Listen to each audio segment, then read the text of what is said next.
வணக்கம். நம்ம சேனலுக்கு தொடர்ந்து ஆதரவளித்து கூட இருக்கும் நல்ல உள்ளங்களுக்கு நன்றி. இடைத்தேர்தல் இங்கே பரபரப்பு அப்படின்னா யூபியில் பரபரப்பு. மில்கிப்பூருக்கு தேர்தல். மில்கிப்பூர் ஏன் முக்கியத்துவம்? இந்தியாவில் பிஜேபி அரசியல் பண்ணதே ராமர் கோயில் வச்சு தான். அந்த ராமர் கோயில் இருக்கிற இடமான அயோத்தியில் பார்த்தீங்கன்னா ஏற்கனவே அகிலேஷ் கட்சி ஜெயிச்சிருச்சு. அவதேஷ் பிரசாத் ஜெயிச்சிட்டார். அவதேஷ் பிரசாத் ஜெயித்தது பிஜேபிக்கு பெரிய இடி. ஏன்னா மில்கிப்பூர் எம்எல்ஏவாக இருந்தவர் அவதேஷ் பிரசாத்தை எம்பி நிற்க வச்சாங்க. இந்தியா முழுக்க அயோத்தியை பேர் சொல்லியே ஓட்டு கேட்ட பிஜேபி அயோத்தியிலே தோக்குது. ஏன்னா அயோத்தியில் இருக்க மக்களுக்கு தெரியும் இவங்க யார் அப்படின்ட்டு. இந்தியா முழுக்க சொல்லிக்கலாம் நாங்கள் அயோத்தியில் ராமர் கோயில் கட்டுறோன்னு. உள்ளுக்குள்ளே இருக்கக்கூடிய அயோத்தி மக்கள் இவர்களை புறக்கணிச்சிட்டாங்க. இப்படிப்பட்ட சூழ்நிலையில் மில்கிப்பூருக்கு எலெக்ஷன். அது மில்கிப்பூர் யாருன்னா நம்ம யோகியுடைய சொந்த ஊர். சரிங்க, அந்த 9 தொகுதிக்கு இடைத்தேர்தல் வச்சாங்கல்ல, அதோடு சேர்த்து மில்கிப்பூருக்கு வைக்க வேண்டியதான்னு கேட்கலாம். அது வைக்கல. காரணம் என்னன்னு கேட்டால், அவதேஷ் பிரசாத் எம்பியாக ஜெயிச்சார்ல, அவர் எம்பியாக ஜெயிக்கும்போது அவருடைய வேட்பு மனுவில் தவறு எழுத்திட்டார் அப்படின்னு கோரக்நாத் அப்படின்னு ஒருத்தர் கேஸ் போட்டிருக்கார். யார் அந்த கோரக்நாத்னா, அவர் தான் பைசாபாத்தில் அவர் எழுத்து நின்றவர். அதனால் மில்கிப்பூருக்கு தேர்தல் நடத்தலை. நீங்கள் கேட்கலாம், என்னங்க அதுக்கு இதுக்கு என்னங்க சம்மந்தம்னா, இல்லை அது சம்மந்தம் வருது அப்படின்னு பிஜேபி சொல்லுது. 1-1-3ங்கிறாங்க. இப்படிப்பட்ட சூழ்நிலையில் இன்றைக்கி மில்கிப்பூரில் நடப்பது என்ன? அதாவது 1991க்கு அப்புறம் அயோத்தி பிரச்சனையை என்றைக்கு பிஜேபி கையில் எடுத்ததோ அதிலிருந்து 1991 வச்சுக்கலாம், பிஜேபி அயோத்தியில் தோக்குது. 2002 மோடி அலை பெருசாக அடிக்கும்போது தான் ஐயா யோகி அங்கே ஜெயிக்கிறார். அதுவரை அது அகிலேஷுடைய கோட்டை தான். இந்தியா முழுக்க ராமர் பெயர் சொல்லி ஓட்டு கேட்ட பிஜேபிக்கு அயோத்தியில் கிடைச்சது ஒன்றும் இல்லை.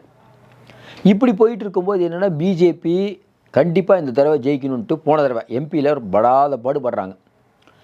மில்கிப்பூருடைய எம்எல்ஏ இருக்கக்கூடிய அவதேஷ் பிரசாத் என்ன பண்ணுறாரு, நம்ம அகிலேஷ் அயோத்தியில் நிற்க வைக்கிறார். அவர் எடுத்து கோரக்நாத்தை நிற்க வைக்கிறது பிஜேபி. யாருமே நினச்சி பார்க்க முடியாத அளவுக்கு பல்லாயிரக்கணக்கான வாக்கில் அவதேஷ் பிரசாத் ஜெயிச்சிட்டார்.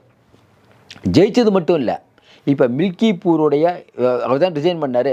மில்கிப்பூருக்கு தான் பையன் அஜித் பிரசாத்தையே நிற்க வச்சிட்டார். ஏற்கனவே அப்பா எம்எல்ஏவாக இருந்து எம்பி ஆகிட்டார். எம்பி ஆனது மட்டும் இல்லாமல் அவரை முன்னாள் வரிசையில் உட்காந்து இடம் கொடுத்து வச்சுட்டாங்க சமாஜ்வாதியும் காங்கிரஸும். பிஜேபிக்கு அது ஒரு எரிச்சல்.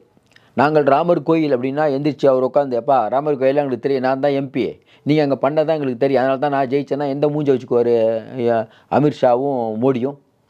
அப்போ எப்படியாவது ஜெயிக்கணும். என்ன பிரச்சனைனா, 25 அமைச்சர்களை களத்தில் இறக்கி விட்ருக்காரு. இங்கே அண்ணாமலை சொல்கிறார்ல, திமுக அராஜகம் பண்ணிக்கிறது, நியாயமாக தேர்தல் நடக்காது, ரைட்டுப்பா. அப்போ யூபியில் எல்லா ஸ்டேட்டும் இப்படி தான் பண்ணுறாங்க, இதுக்கு திமுக மட்டும் எப்படி நீங்கள் குறை சொல்லுவீங்க? 25 எம்எல்ஏ 25 அமைச்சர்கள் ஒரு தொகுதிக்கு ஏன்னா நீங்கள் கிழிச்சிங்க. ஏன்னா அயோத்தியில் நாங்கள் ராமர் கோயில் கட்டி ராமரே எங்கள் கூட இருக்காரு, நீங்கள் திடீர்னு மோடி நான் கடவுளே இல்லைங்கிறாரு. முதல்ல இவர் தான் கடவுள் இருக்குன்னாரு. ஒரு நாள் நான் தான் கடவுள்மிங்க, இன்னொரு நாள் இல்லை நான் அப்படி சொல்லலைம்பிங்க, அதுக்கப்புறம் நான் கடவுள் இல்லைம்பிங்க. என்ன நினச்சிட்ருக்கீங்க? மக்களை என்ன தான் நினச்சிட்ருக்கீங்க நீங்கள்? கொஞ்சம் யோசனை பாருங்கள்.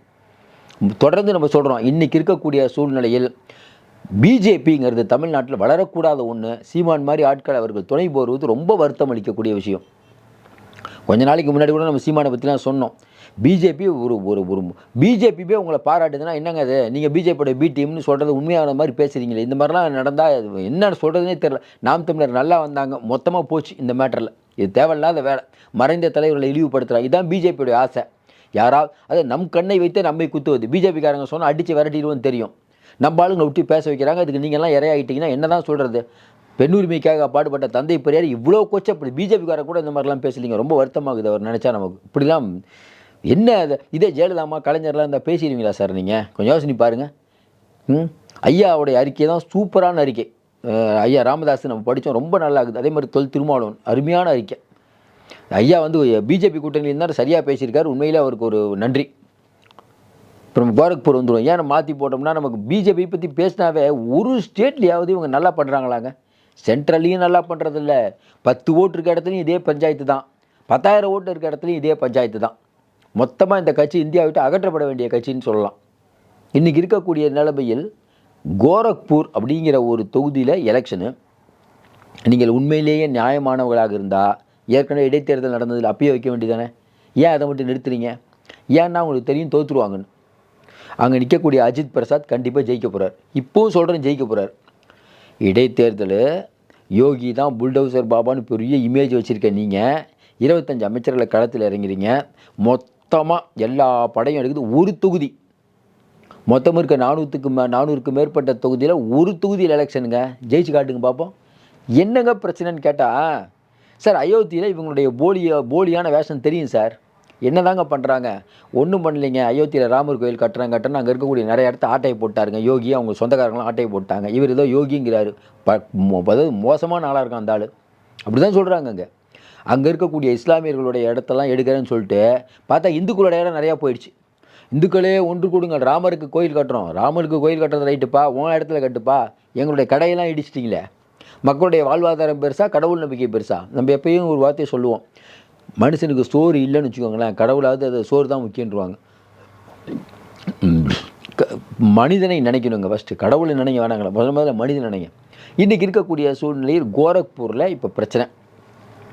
இப்போ அவதேஷ் பிரசாத் அப்படிங்கிற ஒருத்தர் பையன் நிற்கிறதுனால பிஜேபியால் ஒன்றும் பண்ண முடியல.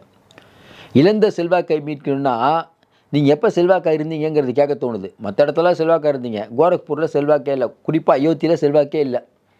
இப்போ போன தடவை நடந்த எம்பி எலெக்ஷனில் கோரக்பூர்லாம் பல்லாயிரக்கணக்கான மார்ஜினில் இப்போ பெரிய லீடிங்கில் போயிருக்கார்.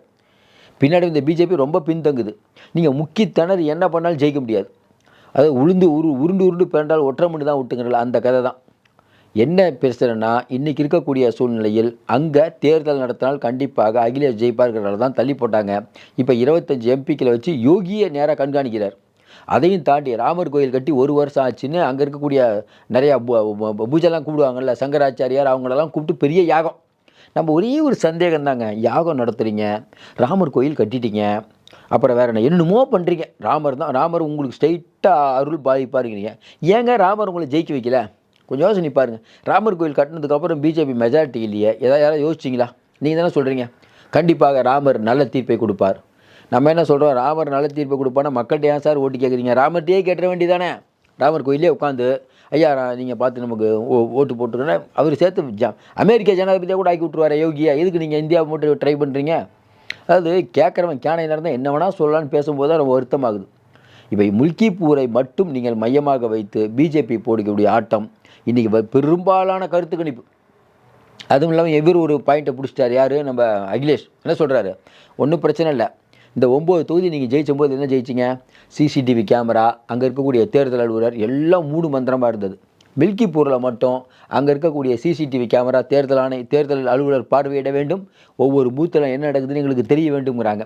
இப்போ ஏற்கனவே தேர்தல் ஆணையம் இந்த சிசிடிவிலாம் காட்ட வேணான்னு ஒரு சட்டம் வேறு போட்டாங்க.